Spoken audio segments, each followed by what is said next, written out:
MBA करके एक bakery का काम करती हैं सहर शबीर इस वक्त हमारे साथ मौजूद हैं, जिन्हें इस वक्त श्रीनगर में बहुत लोग जो है कहीं ना कहीं ऑर्डर्स के लिए जानते हैं और कहीं ना कहीं जिस तरीके से ये काम करती हैं उससे साफ तौर पर नज़र आता है कि अगर आप कुछ करने की ठान लें तो कोई भी चीज़ नामुमकिन बिल्कुल भी नहीं है। मैं आपको इनके बारे में बता दूं, सहर शबीर जो हैं ये बेकरी बनाती हैं, सबसे ज़्यादा इनके केक बहुत ज़्यादा फेमस होते हैं।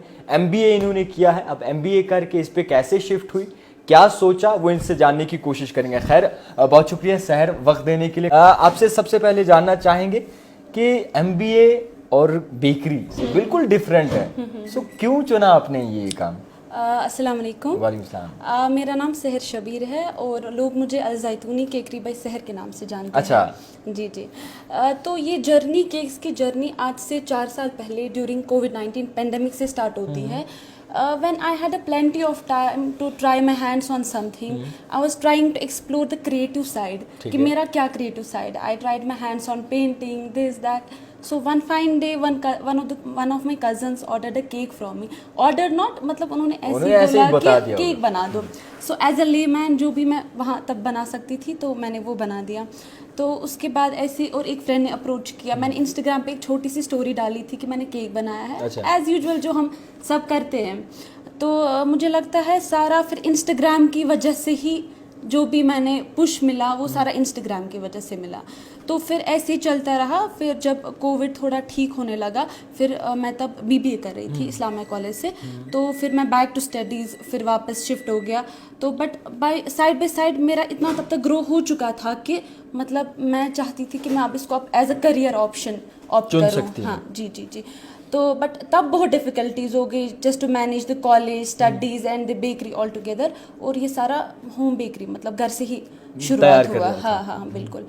तो क्या बोलते हैं उसके बाद मैंने बीबीए कंप्लीट किया, बट फिर मैंने इसमें थोड़ा सा एक्सपेंड करना, थोड़े वर्कर्स को लाया सो दैट वो सारा बैलेंस हो सके। हाँ जी जी। अच्छा, आपसे ये भी जानना चाहेंगे कि जब इंसान कुछ करने की ठानता है तो मुश्किलें बहुत ज़्यादा आती हैं। मुश्किलें बहुत ज़्यादा आती है, चाहे वो क्रिटिसिज्म हो, अपनों से ज़्यादा क्रिटिसिज्म मिलता है। हाँ, अपनों से ज़्यादा। रिलेटिव्स ने बोला कि अब यही काम रह गया था, क्योंकि ये लड़कों का काम माना जाता था पहले। मैंने अब बेकरी ही रह गई थी और कुछ नहीं, अब तो अब बीबीए कर रहे हो, आगे एमबीए का सोच रहे हो, तो अब बस यही करना है। तो बट वो बोलते हैं ना, God helps those who helps themselves. Allah भी उनकी ही मदद करता है जो खुद की। I was so dedicated about my work, so dedicated. और मेरे पेरेंट्स बहुत ज़्यादा सपोर्टिव थे। उन्होंने बोला नहीं, अगर आपका ये पैशन है सो यू कैन प्रोसीड। तो फिर अगर यही काम करना था तो एमबीए क्यों किया? सवाल ये भी है। नहीं, सवाल ये है हर किसी चीज़ के लिए, मतलब मुझे फ्लेक्सिबल होना चाहिए। नहीं, पढ़ाई तो प्राइमरी चीज़ है कि मतलब वो सेकेंडरी नहीं है कि मतलब मुझे ये ऑप्ट करना था। हर किसी चीज़ के लिए आप कहीं भी पहुंचो, पहले आपके पास कोई काम, मतलब पढ़ाई का डिग्री तो होना चाहिए, मतलब सो दैट फिर। और मेरा है ही बिजनेस का ही था, सो मुझे उससे भी बहुत ज़्यादा सीख मिली कि how can I set up my business. मतलब वो मेरा मतलब ये ना पढ़ाई उस तरीके से शुरू हो गई है कि मैं अपने बिजनेस को ऑप्ट कर सकूं, क्योंकि मेरा बिजनेस में ही था। अच्छा, सुना है आपकी शादी भी हो चुकी है और शादी के बाद कुछ माहौल बदल जाता है। जी जी जी। तो कैसा रहा आपका वो बैलेंस जो आप कह रही थी उसके बाद, शादी के बाद? एक्चुअली मेरे इन लॉज काफ़ी सपोर्टिव हैं, मतलब बहुत ज़्यादा सपोर्टिव। स्पेशली मेरे हस्बैंड, उन्होंने बहुत ज़्यादा सपोर्ट किया है। पहले मैंने आपको जैसे बोला कि मेरा होम बेकरी थे, फिर हमने शायद जस्ट 1 मंथ अगो हमने यहाँ शिफ्ट किया, अपना एक वर्क प्लेस लिया मैंने, जो कि मेरे लिए बहुत बड़ा अचीवमेंट है, बहुत बड़ा। क्योंकि just starting from your own house, फिर कहीं पे कोई वर्क प्लेस खरीदना, फिर उसके साथ वो सब चीज़, ये बहुत।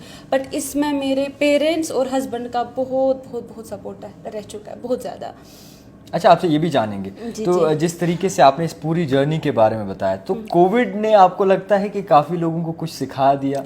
मुझे लगता है कोविड की वजह से 80% लोग जो बिल्कुल आइडल बैठे थे, उनके दिमाग में कुछ ऐसी चीज़ें आ गई कि नहीं, हमें कुछ करना चाहिए, क्योंकि आइडल बैठे थे, कुछ भी कर सकते थे।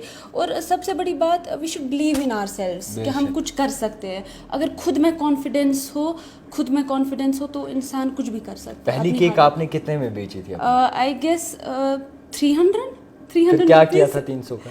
300 का कुछ नहीं किया था, बस ऐसे एज सेविंग। मैंने अपना जो बिजनेस है आई गेस अपनी ईदी 10 to 20,000 से स्टार्ट किया है। अच्छा हाँ। अच्छा, फिर ये जो सेटअप आपने किया इस पे तो बहुत ज्यादा खर्चा आया होगा। और जो आपने कमाया है इन 4 सालों में, सो उसका क्या किया? जो 4 सालों में कमाया वो सारा इसमें लगा दिया सारा। हाँ, और मेरे हस्बैंड ने बहुत सपोर्ट किया, फाइनेंशियली सपोर्ट किया, और मेरे अपने पेरेंट्स ने फाइनेंशियली सपोर्ट किया मुझे। अच्छा, जब आपको ऑर्डर्स आने लगे तो आपको चीज़ों की भी बहुत ज़्यादा ज़रूरत होगी, इक्विपमेंट्स, बाकी चीज़ें ऐसी हैं, तो उस वक्त क्या सोचती थी आप और क्या ज़हन में आता तब था? कुछ था नहीं, घर का फ्रिज था, घर का माइक्रोवेव था, हाँ, अपना ही घर हाँ, है ना, वही सब चीज़ें चलती। बट जब मुझे लगा कि ऑर्डर्स का फ्लो बहुत आगे जा रहा है, मेरे भैया ने मेरी बहुत ज़्यादा हेल्प की हर किसी छोटी चीज़ में, चाहे वो प्लेंट्री मिक्सर हो, फ्रिज हो, ओवन हो, उन्होंने मुझे उसमें हेल्प किया, बहुत ज़्यादा हेल्प तो फिर ऑर्डर्स कौन पहुंचाता था? ऑर्डर्स तब कभी मेरा कज़न, मैं कभी किसी कज़न को बोलती थी मेरा ऑर्डर जुगाड़ लगा कर दो, हाँ, ऐसे उसको इसको। बट फिर तब प्रॉपर एक डिलीवरी बॉय को देखा कि कौन इस चीज़ के साथ जुड़े हुए हैं, फिर एक अलग लॉजिस्टिक को पकड़ लिया, तो उनसे काम करना स्टार्ट किया। अच्छा, मैं आपसे अगर पूछूं कि आपकी इस पूरी जर्नी में सबसे 3 स्पेशल इंसान कौन है जिन्होंने आपको बहुत ज़्यादा पुश किया, तो किन किन का नाम लेंगे? सबसे पहले मेरे पापा मम्मा, भैया तो वो है ही है, मेरे फादर है, मेरे भैया है, और मेरी मम्मा।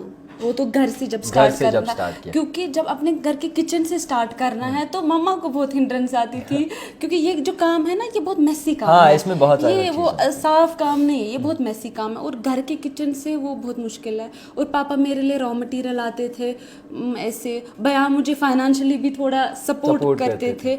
और फिर ऑब्वियसली मेरे हस्बैंड, शादी के बाद अगर मैंने मूव किया, यहाँ मूव किया, किसी वर्क प्लेस पे मूव किया, that's all because of my husband. घर वाले क्या कहते थे, एमबीए करके क्या बनना है आपने? एमबीए करके मुझे ऐसा था कि मेरे भैया दुबई में है, तो मैंने सोचा था, पहले जब अभी बीबीए स्टार्ट ही किया था, मैंने सोचा था कि मैं उनके साथ दुबई जाऊंगी और वहीं जॉब करूंगी। अच्छा, वहीं सेटल? हाँ, वहीं सेटल हो जाऊंगी। खैर, बहुत अच्छी बात है आप आज यहाँ तक पहुँची। और मैं आपको एक बात फिर से बता दूँ कि शहर ने जिस तरीके से अपने एक बिजनेस स्टैंड किया है, बाकायदा तौर पर काबिल तारीफ है। ज़्यादातर इससे पहले कभी लाइमलाइट में नहीं आई, राइट? और आज पहली बार ये हमसे बात कर रही हैं जिन्होंने, शहर ने जो है अपना खुद का बिजनेस भी एक तो स्टैंड किया, और दूसरा अपने लिए प्राइवेट जगह जिस पे ये काम कर सकें, वर्क प्लेस हो, वो भी एक सेटल्ड हो चुका है इनका। तो ये पूरा जो आप देख रहे हैं, ये इनकी मेहनत है। और इनकी जब मेहनत की बात आती है तो इन्होंने काफ़ी ज़्यादा तकलीफ़ें भी झेली हैं। शहर जितने भी लोग ऐसे हैं, जितनी भी बहनें हमारी ऐसी हैं जो कहीं ना कहीं कुछ करना चाहती है, मगर हमेशा किसी चीज़ से वो पीछे रह जाती है। तो क्या कुछ कहेंगे उन्हें? मैं सबसे पहले ये बोलना चाहती हूँ कि अपने क्रिएटिव साइड को एक्सप्लोर करें। हर एक इंसान में क्रिएटिविटी होती है,